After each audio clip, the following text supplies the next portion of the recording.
Hi, my name is Fayaz Farouk with Rowpoint Training and Coaching. I wanted to talk about a very important topic that I think is often overlooked. Many books have been written about the subject in various manners, but no one seems to be putting it together in a bridged manner.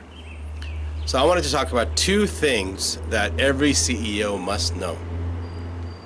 The number one and most important thing is your EQ is more important than your IQ. Now, what is EQ? EQ is emotional intelligence. Now, emotional intelligence is your communication style, your leadership style, your soft skills. It's how you're perceived. It's how your demeanor. Now, why is EQ important? One of the key reasons why employees are so disengaged today is because we've policied the heck out of them. We've ruled the heck out of them instead of having a reference where people are able to be people within obviously a framework and boundaries of being able to execute at a very high level.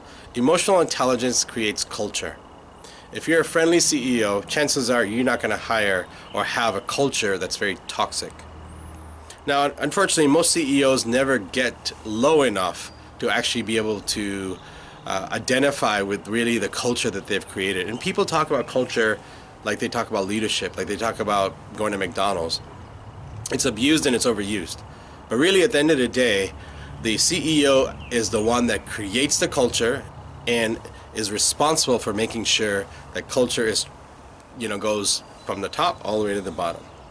So emotional intelligence, I would recommend, is the number one thing that every CEO needs to focus on. And they must know about and be very conscious about it.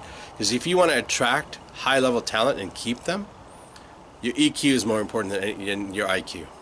Okay, number two, building the right team using behavioral and skill sets as your core function. Oftentimes I find executives or CEOs hiring people that they like or they think is good and they look good on a resume and whatever else. What I'm learning is that a lot of CEOs get really frustrated and they lose their EQ skills because they've hired somebody who can do a balance sheet, they've hired somebody that can do some marketing, but that's about it. They're not necessarily passionate about it, or there's just a lack of enthusiasm. And this is why some of the command and control style of management, which we call industrial style management, still works in today's society on a global scale.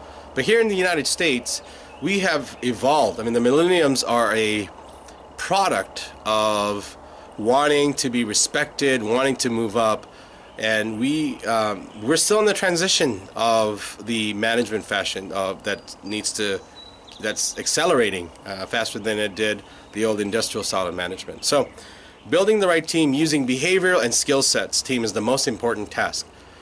Build your team not because you like that person, but because they fit the culture, the values, and they have the right behaviors.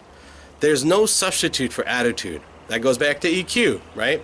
So the same reason you need to work on your own EQ skills is the same kind of people you want to have around you. Because if your team has better EQ skills than you, they're going to make you look better.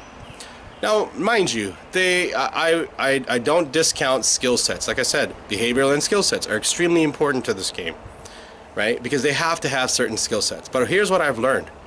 Executives are not made. They're born. It's either you have it or you don't. It's either you're a leader or you don't. But what's made is the level of competency. So behavior is what you should look for first. Does this person have it? If they have it, then you need to see what else do they have to compensate and help the it. Whatever EQ that you're lacking, you want to make sure your team makes up for it, right? I remember once I advised a vice president of HR when he called me to ask me about, hey, he's in a new position, change is something that he's really focused on, what kind of team he should build. And the first advice I gave him, make sure you can trust the most closest people to you. He took that advice and ran with it, and today is a very successful vice president of a major motion picture company. If you have any questions on this issue, please feel free to reach out to me and comment on this video. Thanks again.